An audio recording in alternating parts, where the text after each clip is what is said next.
Olúwo ti ìlú Ìwó ọba Abdulrasheed Àkànbí ti jáde tán o. Ó ní gbogbo ọ̀nà ní Ọọ̀ni Ilé Ifẹ̀ ọba Adéyẹyè Ògúnwùsì ń wá bí adé yóò ṣe bọ́ ní orí òun tí èjìgbàrà rẹ̀kẹ̀ tí òun ń wọ̀ kiri yóò sì di ohun àmúpìtàn. Ǹjẹ́ kí ni ó mú Olúwo ti ilẹ̀ Ìwó ro irúfẹ́ ìròyìn sí àrólé Oòduà? Ọba Abdulrasheed Àkànbí ló la bàtọ́ ọ̀rọ̀ yìí mọ́lẹ̀ lánàá Friday ọjọ́ Ẹtì. Òtún sọ náà ni pé níṣe ni ọba ẹni ìtàn Ògúnwùsì ń pète tó sì ń wá gbogbo ọ̀nà pẹ̀lú lórí bí adé Olúwo yóò ṣe bọ́ lórí òun. Ó lè pé òun kan náà ni òun ṣokùnfà bí Ọọ̀ni Ilé Ifẹ̀ ṣe dé orí àpèrè àwọn tó ṣẹ̀ sílẹ̀ tó fi di àrólé Oòduà lónìí. Olúwo sọ pé àwọn ọ̀nà tó ń gbé gbà tí ọba ẹni ìtàn Ògúnwùsì fi di ọba aládé ẹ̀gbọ́n ẹ̀ gan ọmọọba Túnjí Adéyẹyè ló kò bá lo agbára ọ̀hún fún o, ẹni tí ṣe ọ̀rẹ́ mi inú òun nígbà táwọn jọ wà ní àdúgbò kan tí ó ń jẹ́ Àkóbọ̀ nílùú Ìbàdàn. Bó lè pé níṣe ni ẹ̀gbọ́n yìí fi ojú di òun tó rò pé òun kò lè ta kútú. Ọba Abdulrasheed Àkànbí nínú ọ̀rọ̀ ẹ̀ sọ pé ọkùnrin kan tó ń jẹ́ Akin Dáúdù ló ṣètò bí òun àti ọba ẹni tó ṣe pàdé nílùú Ìbàdàn tí tòun sì bẹ òun gidigidi láti ran Ògúnwùsì lọ́wọ́ kó lè dé orí àpèrè àwọn tó bí.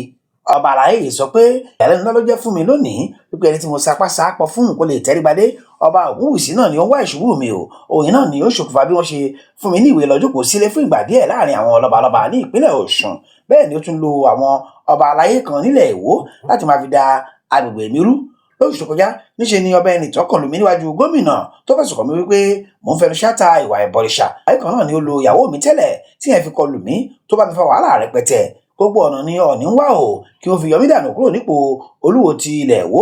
Àlá tí mo gbà wípé kò ní ṣeé ṣe o, kò sẹ́ni tó lè pa mí, bẹ́ẹ̀ lèèyàn kan kò lè yọ mí nípò Olúwo, kò sì lè fà mí wálẹ̀ láéláé.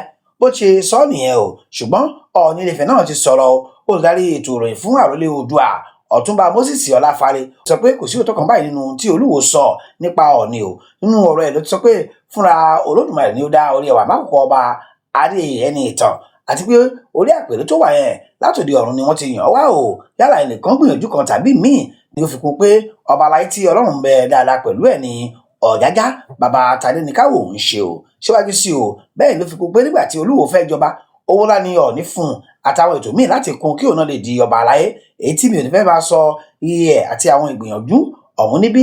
Ọláfárè wá tẹ̀síwájú pé níbi ìpàdé àwọn lọ́balọ́ba tó wáyé láìpẹ́ yìí níṣe ni Ọọ̀ni fi ọ̀rọ̀ ń bá Olúwo ṣe àwàdà wípé kó yé wẹnu àtẹ́lu àwọn ọba tó ń ṣe tìbílẹ̀ nílùú wọn. Adédìpò bó ti ń fi ẹnu ṣáta ẹ̀sìn wọn yẹn níṣẹ́ ló yẹ kó fi kálukú sílẹ̀ o, kò sí Ọlọ́run ọba ẹ̀ bó bá ti ṣe wù ú tó.